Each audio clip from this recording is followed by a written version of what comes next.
Bienvenue sur ABC Talk dans l'émission Et si on papotait? Alors si on papotait, ce sont des papotages entre femmes sur des problématiques de femmes, sur de la santé, sur de la nutrition et au programme d'aujourd'hui, l'endométriose. Alors pourquoi l'endométriose? Parce que 2 millions de femmes françaises sont atteintes de cette maladie, soit une personne sur 10. On rappelle que l'endométriose, c'est une maladie gynécologique inflammatoire chronique et elle va se définir par la présence en dehors de la cavité utérine, de tissus qui sont semblables à celui de la muqueuse de l'utérus qu'on appelle l'endomètre. Mais vous allez voir qu'avec nous, on a deux superbes invités, magnifiques invités qui vont vous parler de ça, parce que c'est une maladie dont on entend parler de plus en plus, mais qui est encore assez méconnue. J'ai avec moi aujourd'hui Anne-Charlotte Garret, ici à ma droite. Bonjour Anne-Charlotte. Bonjour Sandra. Et à ma gauche, on a Sophia Rakrouki. Bonjour Enchantée. Donc aujourd'hui, on parle d'endométriose avec ces deux invités. Pourquoi? Parce qu'on a donc Sophia Rakrouki qui a 31 ans, qui est sage-femme échographiste, spécialiste de la fertilité et de la procréation médicalement assistée. Tu es responsable de la préservation de la fertilité dans le service de médecine de la reproduction à l'hôpital Jean Verdier en région parisienne, et tu es convaincue que les connaissances médicales elles doivent être transmises aux femmes pour leur permettre de mieux comprendre leur corps, mais aussi pour faire découvrir le quotidien d'un service de PMA, entre autres. Et tu as créé du coup sur Instagram ton compte qui s'appelle Ma Fertility Team en 2023.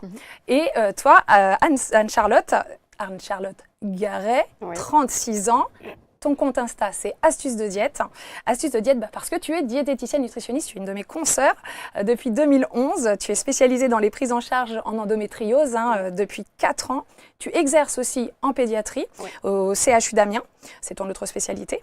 Et l'endométriose, alors tu n'es pas là que parce que tu es diététicienne nutritionniste spécialiste de l'endométriose, mais parce que ça fait partie de ta vie, puisque tu en as été atteinte il y a 6-7 ans à peu près. Tu es également membre du réseau Raison d'eau, tu vas nous en parler. Et tu as coécrit un livre qui s'appelle Soulager l'endométriose grâce à une alimentation anti-inflammatoire aux éditions Larousse avec, on la cite, Céline de Souza, qui, elle, est chef de cuisine. Et tu aimes cuisiner, tu aimes manger, tu aimes surtout aider et montrer aux femmes qui sont atteintes d'endométriose que l'on peut vivre plus confortablement avec cette maladie. Et c'est le message d'aujourd'hui. On va parler endométriose et comment s'en sortir. Ma première question elle va s'adresser à toi, Anne-Charlotte. Oui. Comment tu as découvert cette endométriose? Parce que c'est ça le problème, c'est le diagnostic. Ouais, c'est le diagnostic. Alors, autour d'une conversation avec une amie qui a à peu près l'âge de ma maman et qui m'a dit « Non mais attends, tu peux pas rester comme ça, je pense que tu as la même chose que moi ». Et donc, elle m'a réorientée en fait vers sa gynéco qui, elle, donc au bout, donc ça a été quand même la 5e gynéco que j'allais voir. Quand même, ouais. Quand même, voilà, et qui m'a fait le diagnostic effectivement d'endométriose, ouais, et à 29 ans. Donc on est toujours sur une errance médicale qui a été très longue, d'environ 15-16 ans à peu près.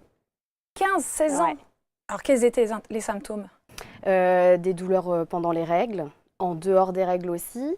J'avais beaucoup d'alternance des troubles du transit, donc entre de la constipation, des diarrhées.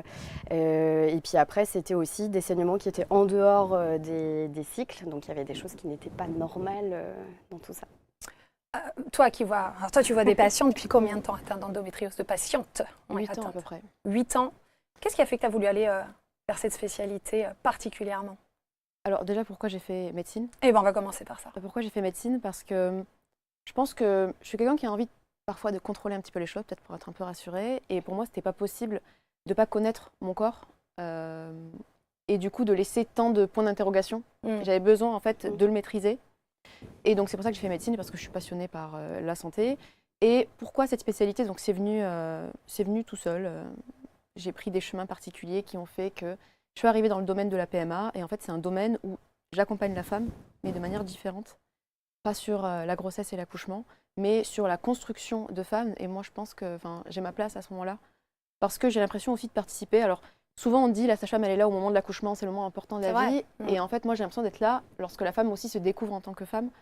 Et aussi offrir pour certaines la possibilité d'avoir une grossesse. Donc, moi, c'est pour ça que j'ai pris ce chemin. Je pense qu'en fait, il est complémentaire avec le métier de sage-femme de la maternité.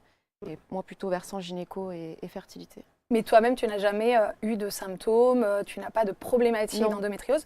Dans la famille peut-être? Ou des amis proches? Pas du tout. En fait, mon centre, je suis responsable de la préservation de fertilité dans un centre de la PHP.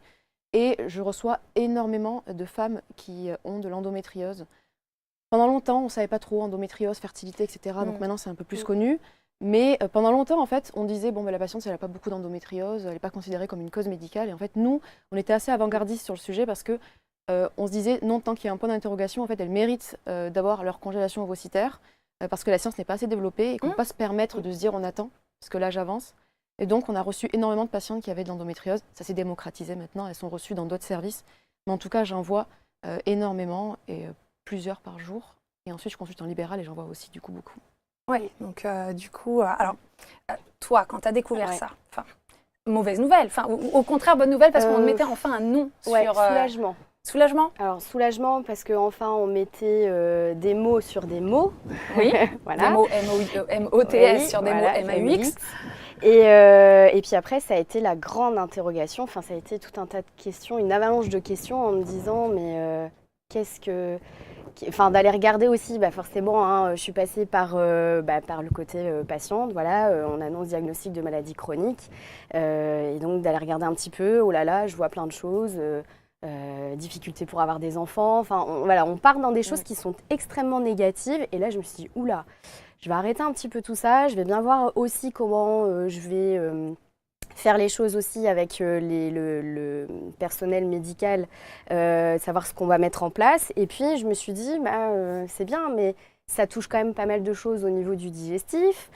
Dans notre métier de diététicien, on se dit, il y a toujours un truc à faire au niveau de l'alimentation pour améliorer aussi certaines pathologies. Oui, parce que tu étais diététicienne bien avant de le Bien découvrir. avant, ouais. Et en fait, je me suis dit, mais il y a quelque chose à faire, en fait.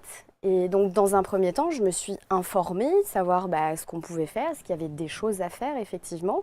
Et puis, de connaître un peu mieux aussi la maladie. Donc, voilà, de se former au fur et à mesure du temps. Et puis, de se dire, non, en fait, il y a quelque chose à faire. Et si on peut mettre en place des choses, donc c'est une alimentation thérapeutique qu'on apporte aussi dans d'autres pathologies en finalité.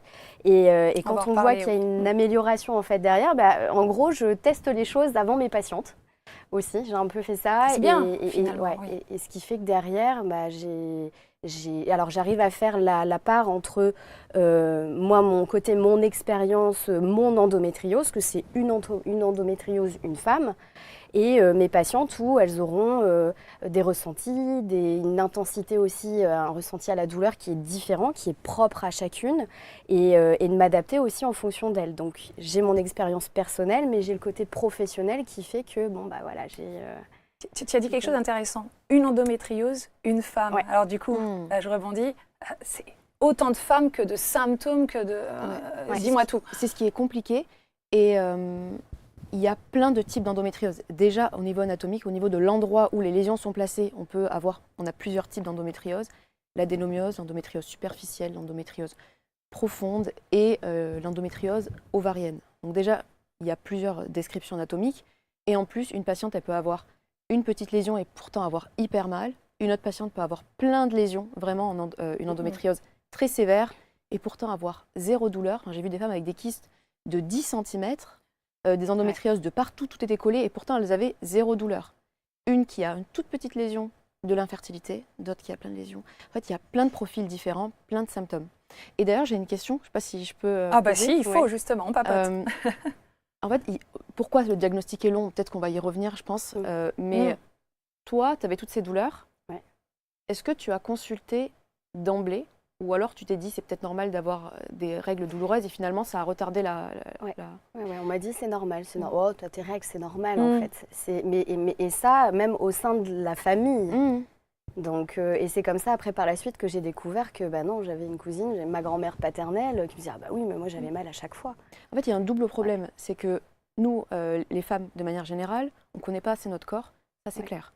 On ne parlons même pas du cycle ovarien, c'est ce qu'on disait tout à l'heure, mais le cycle ovarien c'est je pense ce qui nous permet de connaître énormément de pathologies, on ne le connaît pas donc en fait clairement on se tire une balle dans le pied juste de ne pas connaître son cycle, son propre cycle. Et le fait de penser que des règles douloureuses c'est normal, on ne va pas consulter. Donc déjà, il y a une première partie d'une errance qui commence. Ensuite, on va, à un moment donné, on se dit, OK, là, je rate l'école, j'atterris aux urgences, je m'évanouis, il y a un problème. Du coup, on va consulter, on se retrouve face à des personnes qui ne connaissent pas la maladie, qui dit très souvent, parce que c'est le discours que j'ai, c'est dans votre tête, vous n'avez rien. C'est ça. Parce que ces personnes-là n'ont pas été formées, donc ces personnes-là, elles ont exactement les mêmes croyances que nous, en fait. Donc en fait, il y a un truc que je dis souvent à mes patientes, je leur dis quand vous allez vous faire opérer des yeux, vous n'allez pas voir n'importe quel ophtalmologue. C'est important, c'est une opération, c'est une chirurgie des yeux. Et pour autant, lorsque vous avez des particularités, vous pensez que vous avez de l'endométriose ou vous avez des problèmes de fertilité, vous allez voir n'importe quel gynécologue. C'est exactement la même chose. En fait, il faut aller voir des spécialistes. Sinon, on contribue à l'errance médicale. Parce que si la personne vous dit j'ai rien, bah, ça rallonge. Sauf que, à moins que je me trompe, il n'y avait pas, c'est de mieux en mieux, beaucoup de spécialistes en endométriose. C'était ça l'errance médicale aussi. C'était ça l'errance médicale. Alors, mais du coup, il faut savoir dire qu'on ne sait pas. Ah, alors ça, c'est un autre sujet. C'est un autre Effectivement, sujet, il y a c'est un beaucoup autre de sujet. professionnels Mais qui ne le disent pas. ouais, c'est vrai qu'il faut aussi relever qu'il y a l'arrêté, je crois que c'est de septembre 2020. qui inclut maintenant l'endométriose dans le cursus de médecine. Ah bah parfait. Et ça, c'est Très bonne intéressant. nouvelle. Ouais. C'est intéressant parce que, du coup, là, on dit souvent l'endométriose, c'est une errance médicale de 10 ans en moyenne. Ouais, Bah, en moyenne, finalement, on c'est s'y retrouve avec toi. Et ça, c'était avant 2020. La théorie, c'est que vu que ça rentre dans le programme de médecine, on aurait pu en être là. Donc, en théorie, c'est censé changer. Bien que, ce que je disais tout à l'heure, je donne des cours à la fac, aux externes et aux étudiants de sage-femme. Et bah, je constate quand même que j'ai donné des cours il y a à peine 3 mois et que ce n'était pas dans leur programme. Et ces personnes-là vont sortir dans quelques mois, être professionnelles. Donc, ça commence, mais c'est encore un petit peu lent. Et je pense que c'est important, ce genre d'émission aussi, C'est le pour en but. parler. ça. Parce que si les professionnels de santé, ça prend du temps, bah, je pense qu'il faut commencer à former les patientes. Parce que c'est elles qui peuvent prendre... Qui peuvent peut-être apporter l'idée Ouais. aux professionnels, qui parfois n'acceptent pas qu'on leur dise d'ailleurs. Il ne faut pas hésiter à changer. Ok, Ouais. c'est un conseil, on Faut le pas prend. hésiter à changer. Donc si le professionnel est fermé à l'idée de l'endométriose, qu'il ne veut même pas essayer de voir si ça pourrait être ça, ton conseil c'est mais on clairement. prend un autre avis. Clairement, moi, ce que je constate, c'est que je vais très souvent dans les congrès. Notamment, les congrès sont spécialisés en infertilité, mais également en endométriose. Mhm. Et à aucun moment, les spécialistes de l'endométriose diront à une personne, vous n'avez pas d'endométriose. On sait tellement vague que plus on s'y connaît en endométriose, plus on se rend compte qu'on ne connaît pas grand-chose. Et en fait, les gens qui ont des idées fermées, vous n'en avez pas, vous avez 6 mois pour tomber enceinte, vous allez devenir infertile, je pense que honnêtement, il faut changer. Ok, bah, c'est un conseil qu'on prend et jusqu'au Donc, bout je du donne bout. aussi à mes patientes. Ah bah voilà, Ouais. C'est ça. Ouais. toi Il faut aussi, être en il confiance. faut changer. Pareil, Ouais. Du coup, au niveau de la diététique, Ouais. il y a l'alimentation qui peut jouer. Tu as écrit un livre à ce sujet. Ouais. On n'est pas sur de l'alimentation thérapeutique, tu l'as cité tout à l'heure. On est sur C'est une du alimentation thérapeutique. On ouais. guérit ou on Alors, soulage. Non, on soulage. Voilà. Alors raconte un petit peu à quoi ça ressemble ce type d'alimentation. Alors, c'est une alimentation qu'on pourrait dire un peu proche d'une alimentation méditerranéenne. C'est juste que, et on revient un peu aussi sur ce qu'on essaye d'inculquer, en tout cas au niveau préventif, sur tout ce qui est rééquilibrage alimentaire, de revenir sur une alimentation où le moins de produits transformés possible. Donc on revient un petit peu sur ça, de consommer un peu plus de fruits, de légumes, de faire attention à pas trop consommer aussi de viande rouge. En fait, c'est quand même assez proche sur ce qu'on donne aussi, ou même sur les recommandations de base. Donc c'est juste qu'on va accentuer le fait qu'il y ait un petit peu plus de fibres, justement pour qu'on puisse avoir sur l'index glycémique, donc le taux de sucre dans le sang, pour pas non plus que ça nous fasse des grosses variations au niveau de l'insuline, parce que cette insuline, elle est là pour nous faire abaisser donc la glycémie, taux de sucre dans le sang, pour ceux qui vont un petit peu plus expliquer. Cette insuline, quand elle est relarguée, en fait, elle est pro-inflammatoire. C'est-à-dire qu'elle va aller nous titiller le terrain inflammatoire. Et nous, ce qu'on veut, c'est abaisser ce terrain inflammatoire. Et donc, on a plein de paramètres nutritionnels qui vont pouvoir nous aider. Les fibres nous aident. Elles vont aussi réduire, en fait, à diminuer notre terrain œstrogénique. Alors, il faut qu'il y ait un petit peu d'œstrogène qui circule, mais on essaye aussi un petit peu de l'atténuer quand même. Donc il y a à la fois le terrain hormonal, on essaye d'agir sur l'inflammation, mais aussi sur le microbiote. Le fameux, alors microbiote, on rappelle, je rappelle ou tu rappelles le microbiote, parce que c'est le microbiote de la flore intestinale en fait, tous ces bons micro-organismes qu'on a dans le ventre. C'est ça. On est en train de se rendre compte qu'ils ont plein d'effets sur plein de choses. Il y a plein d'effets et sur beaucoup de pathologies, et on s'aperçoit qu'en fait on a de plus en plus aussi, quand on a des intolérances, des choses comme ça, en fonction de ce que l'on va manger, si on n'adapte pas non plus une alimentation adaptée pour son microbiote, derrière on aura tout un tas de conséquences. Si par exemple, je sais pas, moi j'ai régulièrement et souvent des migraines, il faudrait peut-être essayer de savoir si dans l'alimentation il n'y a pas quelque chose qui fait que ça provoque ça. Toi, auprès de tes patientes, tu as des améliorations assez oui. Quand marquées. on revoit ne serait-ce l'environnement du repas, prendre son temps pour manger. Alors c'est ce que j'explique à mes tout petits patients quand je dis oui, mais quand on mange des aliments. Ces aliments, en fait, ils nous apportent de l'énergie. Et bien une voiture, pour avancer, qu'est-ce qu'elle a besoin? Elle a besoin de carburant. Nous, notre carburant, c'est les aliments. Si on se trompe de carburant, bah, automatiquement, bah, après, la voiture, elle va avoir du mal à avancer. Et puis au bout d'un moment, elle va s'arrêter. Bah, là, ça va être la même chose aussi pour le corps. D'ailleurs, Sophia, dans les formations que tu donnes, etc., on parle alimentation, même si après il y a des spécialistes pour ça, mais est-ce que ça fait partie de la formation? On en parle de plus en plus, heureusement. Ça a mis du temps. Moi, quand je parle surtout à mes patientes d'endométriose, déjà, ce qui est hyper important, c'est que je leur explique ce que c'est, je leur fais un schéma. Ça, c'est très bien, parce que je crois qu'on n'a pas de visuel sur à quoi ça ressemble. Je veux qu'elles visualisent, et souvent, elles ramènent leurs IRM et leurs échographies, et je leur explique exactement sur le dessin où sont les lésions, et elles comprennent toutes seules les douleurs que ça implique. Juste en visualisant où se trouve la lésion. Exactement. D'accord. Et donc ça, c'est hyper important, parce qu'elles me disent, ok, je comprends pourquoi j'ai des troubles digestifs, je comprends pourquoi pendant les rapports sexuels, en fait, j'ai des douleurs parce que mon ligament utérosacré est atteint et qu'il est sollicité pendant les rapports, etc. Ça, c'est hyper important. Et je leur dis que la prise en charge de l'endométriose, elle est globale. Oui. L'alimentation fait partie. En fait, il y a plein de choses qui font partie de l'endométriose et toutes ces choses-là sont aussi importantes. La pilule n'est pas aussi importante que l'alimentation. C'est un espèce d'équilibre à trouver. Et je leur explique tout ça. Et quand tu comprends que, effectivement, c'est des lésions semblables à l'endomètre ou des lésions de l'endomètre, parce que je sais que beaucoup de gens insistent sur le fait que ce soit des cellules semblables, mais en fait, les théories reviennent sur le fait que ce soit des cellules de l'endomètre. En fait, on pense, dans les dernières théories en tout cas, que toutes les femmes, lorsqu'elles ont leurs règles, les cellules elles sont censées partir à l'extérieur. Et en fait, il y a un reflux vers les trompes qui font partir un peu les lésions. On pense que ça arrive chez toutes les femmes, mais que de base, les femmes qui ont l'endométriose avaient un endomètre qui était malade. Et que chez une femme qui n'a pas d'endométriose, ces lésions vont disparaître, éliminées par le système immunitaire classique.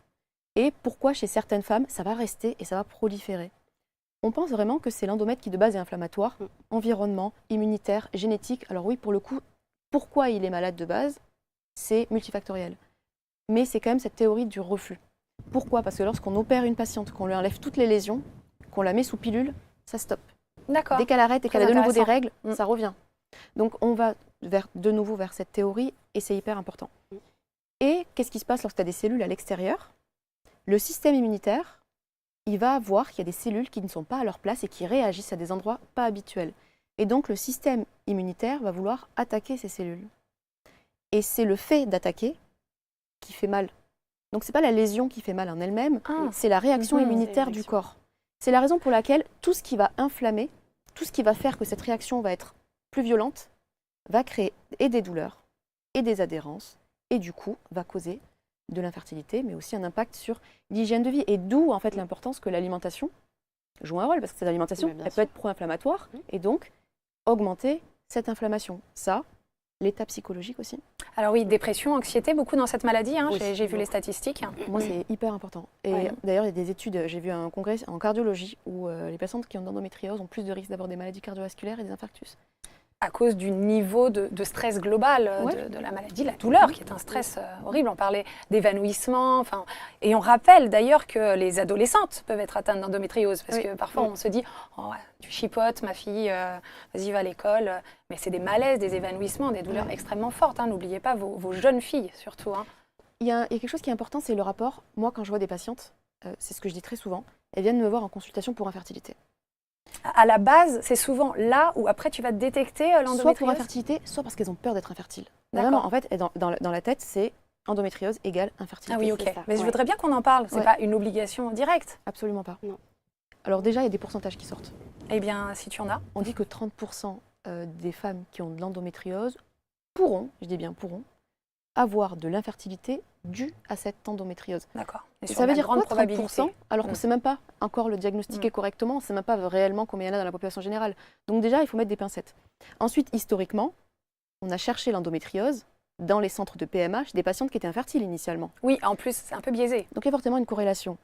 Donc elles viennent me voir parce qu'elles ont peur de ça. Et en fait, moi qui est dans le domaine de la fertilité, je peux vous dire qu'on n'est pas assez bon pour savoir. Oui, ça va créer de l'inflammation. L'inflammation crée un environnement qui fait que quand l'ovule rencontre le spermatozoïde, c'est comme s'il devait communiquer qu'il y avait un peu de brouhaha autour. Oui, et que parfois, ça... Est-ce que ça seul, ça a un impact? Très souvent, c'est une accumulation de facteurs de risque. Ça, plus l'âge, plus l'environnement qui n'est pas hyper sain aujourd'hui. Et donc, très souvent, en fait, c'est l'accumulation de facteurs de risque. Alors oui, il y a des endométrioses qui peuvent causer de l'infertilité directe. Bah, c'est facile. Une endométriose qui bouche les trompes. Bah, Voilà. ouais. Une endométriose qui crée une modification anatomique, il y a tellement d'adhérence de choses collées qui fait que l'ovaire se retrouve là-bas, la trompe se retrouve là-bas. Bah, on imagine bien que ça va être un peu compliqué. Donc il y a des choses qui sont claires. Mais en fait, comme mais elle a dit tout à l'heure, systématique. comme tu as dit tout à l'heure, bah, il y a une endométriose, Une femme. Voilà. et Je pense donc, que en fait, c'est on n'en sait rien. Très beau résumé. Et toi, Anne-Charlotte, du coup, à titre personnel, Ouais. alors, tu es fertile? Où tu en es avec cette endométriose? Je sais que je suis fertile. Après, bon, les choses de la vie font que là, j'ai pas actuellement de projet Oh oui, particulier, ça, c'est voilà. personnel, oui, oui. Mais oui, ça là-dessus, moi, j'ai pas de peur, j'ai pas d'appréhension. Ce qu'on disait tout à l'heure, c'est très bien de dédramatiser autour de cette maladie, parce que le premier truc, c'est t'as de l'endométriose, mais tu peux pas avoir d'enfant. Ouais, hein, c'est Mais vraiment en fait, l'idée. Hein, non. C'est bien qu'on en parle aujourd'hui. Hein, c'est pas Mais c'est très grave, hein. c'est très grave de le penser. Ouais. Oui, voilà. Et de le dire comme ça aussi facilement. Et je trouve que c'est stressant, en fait, cette maladie qu'on ne C'est connaît pas, horrible, qui du potentiellement peut donner de l'infertilité. C'est ça. Ouais. Et en fait, il y a des patientes qui ont des enfants, 3, 4 enfants, et puis qui découvrent en fait bien après qu'elles ont de l'endométriose. Et ça leur a pas empêché d'avoir des enfants, et elles le découvrent bien après. Ou alors, il y en a certaines qui ont de l'endométriose, puis bon, prennent un peu le truc, ok, bon, c'est bien, qui arrivent quand même à faire la part des choses, à être pas trop stressées, qui comprennent que plus on est stressé, et moins ça va fonctionner aussi. Et puis en fait, derrière, ça fonctionne direct en fait. Ouais, complètement. Donc, Moi, ce que je me demande, c'est quel pourcentage de femmes atteintes d'endométriose, actuellement, toi, à l'état actuel des choses, hein, parce qu'on n'est pas encore suffisamment avancé, tu arrives à guérir, entre guillemets, elles arrivent à ne plus avoir du tout de douleur, c'est possible? Oui. Oui, voilà, c'est message possible. d'espoir. J'ai besoin, Oui, besoin ouais. qu'on entende Non, ça. c'est possible. Tout à l'heure, bon, du coup, tu me disais, quand il y a une patiente qui vient te voir, elles viennent me voir parce qu'elles ont peur d'être infertiles. Oui, Et moi, je sais où on en est, l'état des connaissances sur la fertilité. En fait, j'en sais rien si elle va être fertile ou pas. Et en plus, ça ne dépend pas que d'elle, ça dépend du conjoint qu'elle va rencontrer, de la rencontre des deux du gamètes. conjoint, s'il est plus ou moins infertile lui aussi. Exactement. Donc, en fait, quand elle vient me voir en tant que célibataire, qu'elle a de l'endométriose, honnêtement, j'en ai aucune idée. Et du coup, si elle n'a pas de projet, qu'elle pense avoir des enfants tard, je proposerai une congélation ovocytaire au cas où. Mais vraiment, je ne suis pas du tout inquiète pour ça. Pour le coup, je ne suis pas inquiète pour ça, mais je suis inquiète parce que très souvent, ces patientes, elles se sont un peu dissociées de leur corps. En fait, c'est des patientes qui ont mal depuis l'adolescence. On ne les a pas forcément écoutées. Et c'est un profil parfois, alors je ne peux pas mettre dans une catégorie, mais très souvent, c'est des patientes qui ne comptent pas forcément leur heure au travail, qui attendent avant de prendre des antidouleurs. Et ça t'a toujours frappé. Je dis, mais pourquoi vous attendez? Elle me dit, attendent d'avoir très mal. Pourquoi? Parce qu'elles veulent être femmes fortes, non? Ouais. C'est ça? Mais surtout, elles ont un rapport à la douleur qui est... J'ai une patiente qui m'a dit, en fait, j'ai un pneumothorax, mais vu que ça faisait moins mal que mes douleurs de règles, je pensais que c'était OK, quoi. Femme très forte, là. Hein. Et elle me dit, oh, les règles, le mois dernier, ça allait, je me suis juste évanouie une fois. Et en fait, c'est la normalité, en fait, ouais. qui n'est plus... le curseur de la normalité n'est plus au même niveau que la plupart des gens. Exactement. Et donc, en fait, moi, ce qui est important, c'est d'essayer de les reconnecter un peu avec leur corps, leur dire que ce n'est pas normal, bien évidemment leur dire que c'est pas dans leur tête. Et moi, quand je prescris un diagnostic pour essayer de voir si elles ont de l'endométriose ou pas, je commence par une imagerie. Donc, je leur prescris une échographie chez un spécialiste, un référent. Ça permet déjà de voir. Alors, ça permet de voir les lésions profondes, ça permet de voir les lésions dans les trompes, ça permet de voir dans les kystes des ovaires. D'accord. Ça permet pas forcément de voir les lésions superficielles. Mais c'est déjà un bon début. Et c'est déjà un bon début. Pourquoi? Parce que très souvent, elles sont déçues. Les patientes, elles viennent, elles ont des symptômes évocateurs d'endométriose. Je fais l'échographie, il n'y a rien. Elles sont déçues. Bon, alors que moi, je suis contente. Oui. Je suis contente parce que je me dis, vous avez potentiellement de l'endométriose, mais vous n'en avez pas dans les ovaires, déjà. vous n'en avez pas dans les trompes, vous n'en avez pas des profondes, en tout cas pas visibles. C'est super, en fait. Et moi, je les crois. Je n'ai pas besoin que le spécialiste m'ait écrit « elle a de l'endométriose ». Et d'ailleurs, un spécialiste référent d'endométriose, maintenant que tu les côtoies au réseau, ils ne mettront jamais « la patiente n'a pas d'endométriose ». Ils diront « pas de lésion visualisée ». Parce qu'il faut rester humble, nos techniques sont limitées. Et ce n'est pas parce qu'on n'en voit pas qu'il n'y en a pas. D'ailleurs, il y a des milliers de femmes chaque année pour lesquelles on n'a rien vu à l'échographie, à l'IRM. On ouvre le ventre et on en voit. Donc il faut rester humble et il faut se fier à la symptomatologie. de la patiente. Ouais, Le ça. Raison d'eau que tu viens de citer et dont tu fais partie, explique un peu ce que c'est. Ça fait un réseau qui pourrait aider ceux qui nous regardent aujourd'hui. Alors, c'est un réseau de base qui est parisien et pour la région aussi Île-de-France. Bon, après, moi, je suis d'Amiens, donc je suis aussi sur le réseau. Ça permet en fait de pouvoir aller, c'est un annuaire qui rassemble tous les professionnels en fait spécialisés en endométriose. D'accord. Donc tu en fais partie aussi. J'en fais pas partie parce qu'on travaille ensemble sur des projets communs, mais j'en fais pas partie. Bon. Ouais. Donc il y a gynéco, il y a sage-femme, on peut retrouver aussi ostéopathe, kiné, diète. Donc c'est vraiment, comme tu disais tout à l'heure, c'est une prise en charge globale. Et donc, il n'y a pas que l'alimentation qui va faire quelque important chose. de le rappeler. Il y a besoin d'avoir gynéco, la sage-femme, d'avoir le kiné aussi. Parce que suivant comment elles sont atteintes, suivant les douleurs, moi là, souvent je leur dis, mais en fait, faites-vous prescrire des séances de kiné parce que là, il faut vraiment qu'on fasse de la rééducation pour qu'il y ait une meilleure mobilité aussi du bassin. C'est important ça, on ne le sait pas. Ouais, Par très exemple, ça, c'est une info que tout le monde ne sait pas. Et que certains gynécos ne savent pas non plus. C'est la formation, on en revient à cette problématique. En fait, on décorrèle vachement, je trouve. On est trop séparés, c'est ça, on a du mal à travailler comme ça. Une bonne prise en charge, c'est de rassembler les deux, sinon c'est pas possible. Et donc on a effectivement... médecin de la douleur aussi. Médecin de la douleur aussi. Donc médecin de la douleur, il y a la prise en charge hormonale aussi, qui fait vachement débat. Débat, parce qu'on ne sait pas si c'est vraiment utile, pas utile, on n'est pas assez avancé. Alors, je pense que ça l'est. Mais je pense que tout le monde ne tolère pas forcément la pilule. Moi, par exemple, si je prends la pilule, je ne la supporte pas. À titre personnel, c'est ça que tu veux dire. J'en ai essayé des dizaines. Quand je prends la pilule, c'est soit je prends 10 kilos, soit j'ai de l'acné, soit j'ai plus de libido, soit je suis en dépression. Il y a toujours un effet secondaire assez fort. Donc en fait, parce que je sais ça, quand une patiente vient me voir, elle me dit, écoutez, effectivement, ça soulage mes douleurs, mais à côté de ça, j'ai plus de libido, je suis en dépression, il n'y a rien qui va. Et en fait, je le comprends, je l'entends. Chose que beaucoup de professionnels ne l'entendent pas forcément. Et bravo à toi. Et je sais qu'il y a j'ai des amis qui tolèrent, j'ai des patientes qui adorent même la pilule, qui ont pas ces variations hormonales, ce SPM, etc. Elles adorent. Donc mais je sais entendre quand ça va pas, et je pense qu'une patiente n'a pas à choisir entre la peste et le choléra. Et souvent, ce que je fais, c'est que je leur dis la pilule, c'est intéressant parce que du moment où elle arrête la pilule, le cycle reprend au bout de 4-5 jours. Donc, il y a quand même une liberté. Et ces patientes-là qui ont mal tous les mois, de manière répétée, c'est fatigant. Et lorsqu'on veut mettre en place des rendez-vous chez la diététicienne, chez le kiné, chez l'ostéo, chez parfois le psy, parfois chez le sexo, parce que ça entraîne des douleurs dans les rapports sexuels, etc. Eh bien, quand on a tous les mois cette douleur qui nous rappelle qu'on est malade, c'est compliqué. Donc, très souvent, ce que je fais, c'est que je les mets sous pilule en continu pendant 4-5 mois. C'est important de leur dire que c'est transitoire. Elles mettent en place, du coup, toute une prise en charge globale. Je les revois. Et ensuite, on essaye d'arrêter la pilule. Des fois, je leur dis, vous la prenez 6 mois, vous arrêtez 6 mois, vous reprenez. En fait, on est libre. Et ça, elles ne le savent pas. Elles ont l'impression qu'on met la pilule, parfois, c'est tout le temps. Eh bien, je trouve que quand j'arrête la pilule et qu'elles ont mis en place ce genre de prise en charge, toi, tu me diras aussi ton expérience, mais très souvent, la douleur, c'est juste impressionnant. Des fois, elles n'ont même plus de douleur. Alors, certaines auront besoin de traitements hormonaux. Mais pour le coup, certaines, je trouve ça hyper important. Justement, Charlotte, je voulais savoir, t'en es où exactement, niveau douleur? Est-ce que déjà tu allais jusqu'à évanouissement? Alors non, pas évanouissement. Parce qu'on rappelle, une femme, une endométriose, donc ça peut vraiment être différent. Urgence, oui, avec morphine. Quand même. Ouais. Donc douleur bien corsée.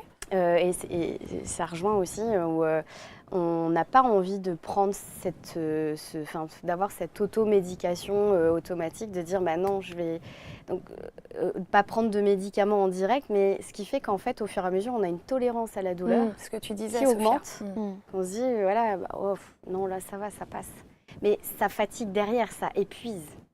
Et psychologiquement et physiquement, les deux sont fortement sollicités. Et toi, alors du coup, c'est pilule qui t'a soulagée, autre chose? Pilule qui m'a soulagée, oui. Mais sur les patientes que j'ai eues en suivi, on va dire que j'avais la moitié qui n'en prenaient pas pour tout un tas de raisons et qui ne la supportent pas. Et puis de l'autre côté où elle la prenait. Et puis de l'entre-deux aussi où je ne sais pas si je la prends ou qu'est-ce que je fais. Je dis de toute façon, rien n'empêche effectivement de l'essayer, de voir ce que ça donne. Et puis si ça ne va pas, on l'arrête en fait. Surtout qu'il y a des nouvelles générations de pilules qui ont montré dans des études qui diminuent les lésions. D'accord. Ouais, notamment les kystes et tout ça, le Genogest. Donc je pense que ça vaut le coup quand même d'essayer. Ouais. Donc à essayer, après, c'est en fonction de chacune. Toi, pour parler de ton cas personnel, t'en es où au niveau de la douleur et de l'endométriose? J'arrive à bien gérer maintenant, en fait. C'est-à-dire que ça m'a appris à mieux connaître mon corps. Et de me dire, et puis même le fait aussi de maîtriser au fur et à mesure. Alors, ça a mis du temps, hein, même si c'est mon métier, je veux dire, au niveau de l'alimentation, j'ai quand même mis pas mal d'années en fait pour comprendre quel type d'aliment pouvait me provoquer des douleurs à tel moment, ou si ça me provoquait plus de fatigue, pas forcément des douleurs, hein, s'il y a les douleurs, mais il y a aussi le côté, transit, ça va pas aller, mais c'est pas forcément, j'aurais pas forcément automatiquement des douleurs d'endométriose, ou alors une grosse fatigue.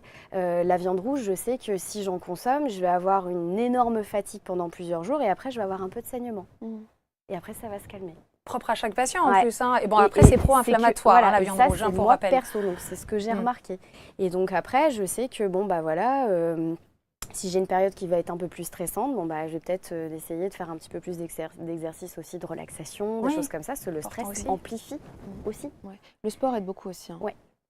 Le sport, mais pas de manière intensive, je suppose, ou si? Ça dépend. Il y a un recul là-dessus? D'accord. On sait qu'il y a des études aux États-Unis qui ont été faites, notamment le yoga et le pilates.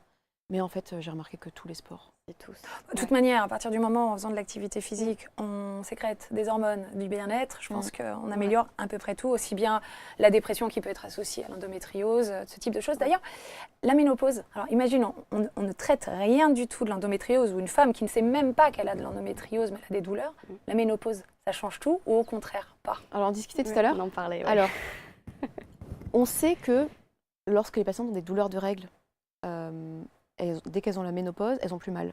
Beaucoup. La majorité. Mais pas toutes. C'est important de le rappeler. Pas toutes, parce que lorsqu'on a ces douleurs inflammatoires, ce qui est important de se dire, c'est que lorsqu'on a des douleurs inflammatoires, ce qui soulage, c'est les anti-inflammatoires. On se ralentit le processus inflammatoire, et dans ce cas-là, la douleur baisse. Sauf que souvent, là, quand on dit « non, j'attends d'avoir très mal », mais c'est pas nous qui avons mal, c'est nos nerfs. Oui, c'est nous via nos nerfs. Et nous, du coup, le cerveau nous dit qu'on a mal. C'est ça. Le problème, c'est que ces nerfs-là, on va les abîmer au fil des années. Et que ça va se transformer non plus en douleur inflammatoire, mais en neuropathie. Maladie, en douleur chronique. Douleur chronique avec des douleurs, des maladies du nerf qui a trop subi. C'est ça. Ok. Et le problème, c'est que quand on a la ménopause, ok, on n'a plus d'hormones, ok, on n'a plus de douleurs inflammatoires. Mais en fait, ça n'arrange pas les douleurs neuropathiques. Et donc, si on a ce genre de douleurs-là, ces douleurs chroniques notamment, eh bien, la ménopause ne va pas les soulager. Tout comme la chirurgie ne va pas les soulager. C'est la raison pour laquelle on ne fait pas de chirurgie en première intention. Mais ça peut soulager en deuxième, troisième intention. En fait, dans les nouvelles recommandations, on doit planifier la chirurgie sur notamment les projets de grossesse. Parce qu'on sait que plus on fait de chirurgie tôt, plus on risque de les répéter. Ah, oui. Quand on ouvre le ventre d'une femme, on crée de l'inflammation juste en ouvrant-le. Donc en fait, il faut toujours une balance bénéfice-risque, on n'est pas sûr de la soulager. Donc on évite. On le fait généralement que au moment du projet, si elle est infertile, parce qu'on sait que les 2 années qui vont suivre augmentent sa fertilité. Très bonne nouvelle, déjà. Elle a eu toutes ses grossesses. Et finalement... puis, finalement, on se dit, là, on opère parce que c'est moins à risque, mais on essaye de le retarder grâce à tout ce qu'on fait. C'est ça. Toi, il n'y a pas eu de chirurgie?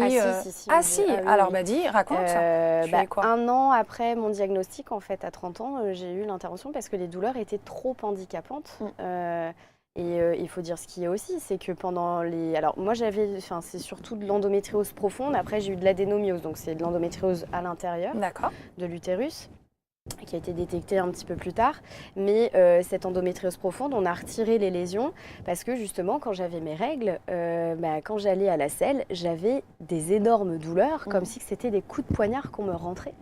Je pense que c'est bien de préciser qu'on est vraiment sur ce niveau de douleur. Ah oui, c'est un niveau de douleur et en fait, là, c'était plus possible. Donc là, il y a eu la discussion, effectivement, de l'intervention chirurgicale. Quelle intervention? Alors, on se dit toujours, il faut prendre du temps pour soi. Alors, c'est pas évident quand on est une pile et qu'on fait pas mal de choses. Mais non, ça a été vraiment bénéfique par la suite. Mais c'est pas pour autant que ça m'a complètement arrêté les douleurs. Ça les a diminués. Ça les a bien diminués, ça c'est sûr. Mais du coup, il y a quand même un fond de douleur aussi qui est là. Et puis après, ça dépend. On peut arriver à 0 douleur? Oui. Tu as déjà vu? On peut se dire qu'il y a un avant et un après, un vrai. Mais il faut vraiment voir En fait, il faut revoir toute l'historique de la patiente. Très souvent, moi, quand j'ai vu une évolution de la symptomatologie, pas forcément, c'est pas parce qu'on a une évolution des symptômes qu'on a une évolution d'endométriose aussi. Hein. C'est aussi comment on perçoit la douleur et l'inflammation. Très souvent, moi, je remarque dans ma pratique quotidienne qu'il y a quand même un événement aussi personnel. La perte de quelqu'un au travail, c'est compliqué, etc. Donc souvent, il y a dans l'environnement quelque chose qui a fait que ça s'est augmenté, d'où le fait... Facteur déclencheur qui amplifie. En tout cas, pour dire que l'environnement joue un rôle hyper important. Ouais. Et je voulais revenir sur la chirurgie. En fait, on opère pour, on va dire, 3 raisons principales. La première, c'est qu'on n'est pas soulagé par les antidouleurs et la pilule, qui arrive aussi parfois. Enfin, en tout cas, quand on n'est pas soulagé par ça, on pense à l'opération. On n'a pas le choix parce que la qualité de vie, elle est beaucoup trop impactée. ouais. Donc certes, il y a des risques de la chirurgie, mais ces risques face au fait que, de toute façon, c'est clair que tous les jours, ça ne va pas, il vaut mieux opérer. Ça, ou quand l'endométriose est un risque pour un organe. L'endométriose peut se mettre dans plein d'endroits dans le corps. Hein. Ouais. Elle peut se mettre au niveau de l'urtère et abîmer complètement le rein. Elle peut se mettre au niveau du rectum et peut créer une occlusion. Dans ce cas-là, effectivement, il faut opérer. Ou autour de la fertilité. Ouais, c'est les 3 raisons principales. C'était lequel de tes risques, toi Moi, c'était surtout La douleur la douleur. La gynéco qui trouvait que c'était des douleurs qui étaient... Enfin, en tout cas, pour moi, je supportais. C'est amusant ce que tu dis. Hein. Ouais. La gynéco qui trouvait que la douleur, parce qu'on a une telle tolérance de douleur que c'était toi, en fait. Elle a la vue, mais toi, tu te disais, bon, je peux encore supporter plus, peut-être, presque. C'est ce que tu racontais tout à l'heure. C'est très intéressant. On a une telle tolérance de douleur que ce qui est anormal est presque normal. En fait. On se dit, j'ai peut-être pas normal d'avoir mal. C'est pas normal d'avoir mal. Moi, j'ai un stérilet au cuivre, j'ai pas du tout mal, je ressens rien. Et ça doit être la norme, en fait. C'est ça, de ne pas avoir mal. Ça doit être la norme. Avoir mal. C'est important. Il y a une différence entre j'ai mal et c'est désagréable. Parfois, je les sens, les contractions. Mais on est dans le désagréable. C'est désagréable, ça fait pas mal. Pas du tout, je me dis pas du tout qu'il faut prendre un Doliprane. Alors, comment on sait du coup que ça fait mal ? Est-ce que c'est quand on dit aïe? C'est quand ça nous empêche de faire une activité quotidienne. Par exemple, si tu es censé te lever pour faire le thé ou pour passer l'aspirateur et qu'en fait tu te dis je le ferai plus tard parce que là je peux pas. Juste ça, ce n'est pas normal. Alors s'évanouir, pas aller à l'école, là on est dans des niveaux. Là on est complètement. Et c'est pas encore un caprice, hein, c'est important de le répéter parce que combien de fois on a entendu oh là là, tu fais un caprice là ma fille, tu as juste des petites douleurs de règles, va à l'école. Attention, c'est bien de le rappeler. Tu as dû l'entendre ça en plus. Ah oui, et je trouve que quand on m'a posé une fois la question en me disant mais qu'est-ce qui était le plus difficile en fait dans l'endométriose, si c'était les douleurs, le fait de ne pas pouvoir faire certaines activités ou quoi que ce soit. Et en fait, non, je trouve que c'est l'incompréhension de l'entourage. Le fait de se prendre des réflexions, de toute façon, tu es toujours fatigué. De toute façon, t'as encore mal. Ou, alors, on fait des efforts. Non, y a pas on ne le dit pas forcément. C'est juste parfois, il y a notre non-verbal qui ressort et de toute façon, on ne va pas pouvoir aller à tel endroit parce que tu as mal, parce que ça ne va pas. Tu fais ta chochotte. Voilà, tu fais ta chochotte. Ou alors, on est dans une sortie et d'un coup d'un seul, en fait, quand on a aussi... Alors, on peut avoir des atteintes sur le digestif, mais aussi des symptômes digestifs, sans spécifiquement avoir des atteintes sur le digestif. Mais quand ça impacte sur le transit et que vous êtes en sortie et que d'un coup, il faut aller aux toilettes. C'est l'urgence, Et l'urgence, et que derrière, à côté, on se dit « Ah, mais en fait, ça saoule, là, c'est bon. » Et puis toi, l'angoisse de te dire à tout moment, ça va me prendre. « Ouh là là, voilà. » Donc, je trouve que ça, c'est très difficile d'avoir un entourage qui n'est pas du tout compréhensif, ou un minimum. C'est pour ça qu'il faut en parler. Et c'est pour ça qu'il faut en parler. Possible. Et c'est pour ça que psychologiquement, il y a des patientes où, au bout d'un moment, elles s'isolent, elles ne sortent plus. Ce que tu disais avec il y a le côté social, même relationnel avec les amis. De toute façon, elle ne vient pas ce soir parce qu'elle est encore pas bien, elle est fatiguée. Elle est encore pas bien. Voilà, c'est horrible. Encore pas bien. Si tu avais un conseil... ton conseil de fin d'émission à donner à toute personne qui ont des douleurs ou qui savent ou qui ne savent pas qu'elles ont l'endométriose, quel serait ton conseil? De penser à soi, de prendre soin de soi, de ne pas se négliger. S'il y a des douleurs, s'il y a quelque chose, de continuer à aller chercher, à aller voir un professionnel, d'en parler et d'essayer de trouver ce qu'il y a. Mais vraiment, c'est la priorité, c'est prendre soin de soi. C'est pas égoïste. Et c'est primordial pour justement après derrière aller sur une meilleure qualité de vie en fait. Très bien. Et toi Sophia, tu dirais quoi à tes patientes, à toute personne qui pourrait nous regarder? Alors c'est d'aller voir des référents. Alors il n'y en a pas beaucoup, donc il faut se rapprocher des centres de référence qui eux ont des listes généralement. de se faire diagnostiquer chez des références. C'est pas parce qu'on a un diplôme d'échographie qu'on sait diagnostiquer l'endométriose. C'est des diplômes qui sont récents également, autour de 2020. C'est pas parce qu'on fait une IRM que c'est mieux qu'une écho. Si le radiologue ne sait pas voir d'endométriose, il ne les verra pas. Donc d'aller voir des référents. Et surtout, c'est qu'on part du principe dans ces douleurs, qu'on part du principe qu'on a de l'endométriose jusqu'à preuve du contraire. Parce que la prise en charge, en fait, c'est une prise en charge des symptômes. Et que moi, la priorité, c'est les symptômes avant de mettre un nom. Et très souvent, j'ai entendu la patiente, elle a besoin de coller une étiquette, de dire qu'on a de l'endométriose. Moi, je ne suis pas tout à fait d'accord avec ça. J'ai énormément de patientes.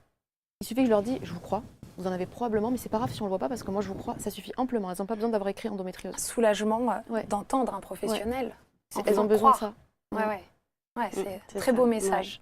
Bah, merci beaucoup pour cette émission. Alors moi, j'aime bien terminer mon émission de papotage avec un petit jeu qui n'a rien à voir avec l'endométriose. C'est juste pour apprendre à vous connaître. C'est très simple, c'est le jeu du tu préfères. Est-ce que vous connaissez? Vous allez lancer un dé en l'air, vous allez tomber sur une question et c'est tu préfères ceci ou cela, c'est pour connaître votre personnalité. Il y a déjà 2 questions qui sont tombées sur la précédente émission, donc si vous tombez dessus, ça sera blanc, mais il y a encore des questions. Alors je vais commencer par toi, Sophia, tu le lances en l'air, tu te le rattrapes et tu tombes sur une question. Quelle est-elle? Je te laisse la donner. Arriver toujours 1 heure en avance au rendez-vous ou 1 heure en retard? Alors, est-ce que tu préfères arriver 1 heure en avance au rendez-vous ou 1 heure en retard? 1 heure en avance, même si ça arrive pas souvent. Elle était un petit peu en retard aujourd'hui pour l'émission, mais on ne le dira pas. Complètement excusée, Sophia. Et toi? Alors, être pauvre aux côtés de l'amour de sa vie ou être milliardaire sans jamais connaître l'amour? Ah bah non, être pauvre aux côtés de l'amour de sa vie. Oh, c'est beau. Ouais. C'est beau. C'est sincère? Ah oui. Non, ça s'appelle comment cet amour-là? Pour les yeux qui brillent, là, il y a un amour, là. Non, il n'y en a pas? Ah, il y en a un, moi je te le dis, mais tu ne le sais pas. Bon, merci en tout cas. Je rappelle, donc, Anne-Charlotte Garet, diététicienne nutritionniste. Astuces de diète, c'est ton Instagram, sur les réseaux sociaux. Super intéressant, allez voir ce qu'elle fait. Et puis, surtout, on parle de ce livre-là, Soulager l'endométriose, aux éditions Larousse, donc grâce à une alimentation anti-inflammatoire. C'est une pépite. C'est coécrit avec la chef Céline de Souza. Donc vraiment excellent. Et puis Sophia Rakroki, au niveau des actualités, on rappelle que tu donnes des formations auprès des étudiants en médecine, que tu es conférencière au congrès de médecine générale mai 2024. Donc ça, c'est important. Et puis qu'il y a un podcast qui va sortir sur l'endométriose et le SOPK, syndrome des ovaires polykystiques. On en parlera dans une prochaine émission. En tout cas, merci à vous et à très bientôt sur ABC Talk et dans Et si on papotait.